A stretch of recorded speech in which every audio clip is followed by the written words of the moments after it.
السلام علیکم ورحمۃ اللہ وبرکاتہ۔ نحمدہ ونصلی علی رسولہ الکریم، اما بعد۔ آج ہمارے معاشرے کا حال ایسا ہے کہ لوگ دن بدن عبادت سے دور ہوتے چلے جا رہے ہیں، نماز سے دور ہوتے چلے جا رہے ہیں۔ اللہ تعالیٰ نے اگر مال عطا کیا ہے تو اس کی زکوٰۃ دینے میں کوتاہی کرتے ہیں۔ آج ہمارے معاشرے کا حال یہ ہے کہ ہم علماء کے زبانی تقاریر سنتے ہیں، وعظ سنتے ہیں، نصیحتیں سنتے ہیں، لیکن ان نصیحتوں کو سن کر ہم انسنی کر دیتے ہیں۔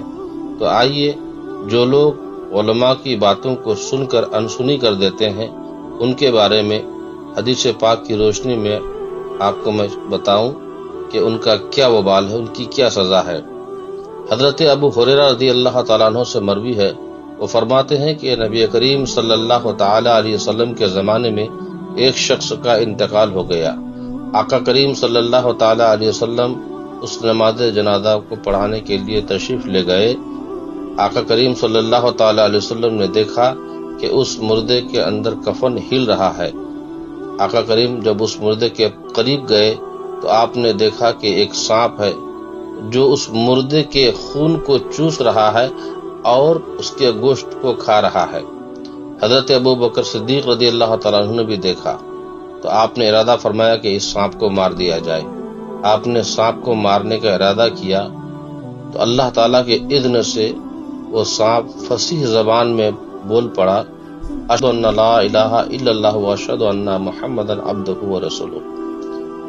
میں گواہی دیتا ہوں کہ سوائے اللہ کے کوئی معبود نہیں، اور میں گواہی دیتا ہوں کہ محمد صلی اللہ تعالی علیہ وسلم اللہ کے بندے اور اس کے رسول ہیں۔ پھر سانپ نے کہا کہ اے ابو بکر صدیق رضی اللہ تعالیٰ عنہ، آپ مجھے کیوں مارنا چاہتے ہیں جبکہ میری یہ ڈیوٹی ہے؟